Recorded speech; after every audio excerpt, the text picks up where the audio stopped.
Radhe Radhe everyone. Friends, Madhav किशोरी में आप सभी का स्वागत है। फ्रेंड्स, आज की वीडियो में आपको मोक्षदा एकादशी की कथा सुनाऊंगी। फ्रेंड्स, मार्गशीर्ष मास के शुक्ल पक्ष में आने वाली एकादशी को यानी कि मंगशिर मास में आने वाली एकादशी को मोक्षदा एकादशी कहा जाता है। मोक्षदा एकादशी का व्रत और पूजन करने से मोक्ष की प्राप्ति होती है। महाभारत के युद्ध के समय इसी तिथि को यानी मोक्षदा एकादशी को ही भगवान श्री कृष्ण ने अर्जुन ने गीता का ज्ञान दिया था। इसलिए मोक्षदा एकादशी के दिन गीता जयंती मनाई जाती है। भगवान श्री कृष्ण के इस दिन दामोदर रूप की पूजा की जाती है। मोक्षदा एकादशी को व्रत करने से मोक्ष की प्राप्ति होती है। ऐसा माना जाता है कि इस व्रत को करने वाले को मोक्ष की प्राप्ति होती है, साथ ही उसके पूर्वजों को भी मोक्ष की प्राप्ति होती है। यह व्रत हमें नरक की यातनाओं से बचाता है। आइए अब हम सुनते हैं मोक्षदा एकादशी की व्रत कथा। तो चलिए शुरू करते हैं। युधिष्ठिर ने भगवान श्री कृष्ण से कहा, भगवान, आप तीनों लोकों के स्वामी हो। आप सर्व सुख देने वाले और जगत के पालनहार हो। मैं आपको नमन करता हूँ। हे देव, आप सभी के हितैषी हो। अतः आप मुझे बताइए कि मार्गशीर्ष शुक्ल एकादशी का क्या नाम है। उस दिन कौन से देवता की पूजा की जाती है और उसकी पूजा विधि क्या है। भगवान, मेरे प्रश्नों के उत्तर देने की कृपा कीजिए। तब भगवान श्री कृष्ण बोले, हे धर्मराज, अति उत्तम प्रश्न पूछा है। इससे जगत का कल्याण होगा और आपका यश पूरे जगत में फैलेगा। तो आप ध्यान पूर्वक सुने।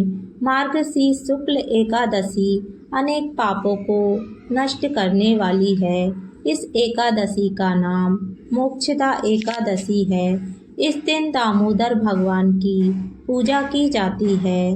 दामोदर भगवान की धूप दीप नैवेद्य से पूजा करके अब मैं आपको अति प्राचीन कथा सुनाता हूँ। इस प्रकार नरक में गए माता पिता तथा अन्य पूर्वजों को भी मोक्ष की प्राप्ति होती है। प्राचीन काल में गोकुल नगर में धर्मात्मा और भक्त वैखानस नाम का राजा था। उसने रात्रि में स्वप्न में अपने माता पिता को नरक की यातनाएं भोगते देखा। अतः प्रातःकाल ज्योतिषी और ब्राह्मणों को बुलाया और उनसे पूछा कि मेरे पिताजी का उद्धार कैसे होगा। ब्राह्मण बोले, यहाँ समीप में पर्वक ऋषि का आश्रम है। उनकी शरणागति से आपके पिता शीघ्र ही स्वर्ग चले जाएंगे। राजा पर्वक ऋषि की शरण में गया और दंडवत प्रणाम करके कहने लगा, हे मुनिवर, मुझे रात्रि को स्वप्न में पिता के दर्शन हुए। वह बेचारे यमदूतों के हाथों से दंड पा रहे थे। अतः आप अपने योग बल से बताइए कि उनकी मुक्ति किस प्रकार होगी। मुनि ने विचार करके योग बल से बताया कि धर्म कर्म सभी देरी से फल देने वाले हैं। जो अति शीघ्र फल देता है वह शंकर भगवान है, परंतु उनको प्रसन्न करना इतना आसान नहीं है। उनको प्रसन्न करने में बहुत समय लग जाएगा। तब तक आपके पिता को नरक की यातनाएं भोगनी पड़ेगी। इसलिए सबसे सुगम और शीघ्र फल देने वाला मोक्षदा एकादशी का व्रत है। इस व्रत को विधि पूर्वक परिवार सहित करके आपके पिता के सभी कष्ट दूर हो जाएंगे। मोक्षदा एकादशी का व्रत विधि पूर्वक करें और व्रत का फल अपने पिता को दें। इससे उनकी मुक्ति हो जाएगी। राजा ने परिवार सहित मोक्षदा एकादशी का व्रत किया। व्रत का फल संकल्प करके अपने पिता को दे दिया। इससे उनके पिता स्वर्ग को चले गए।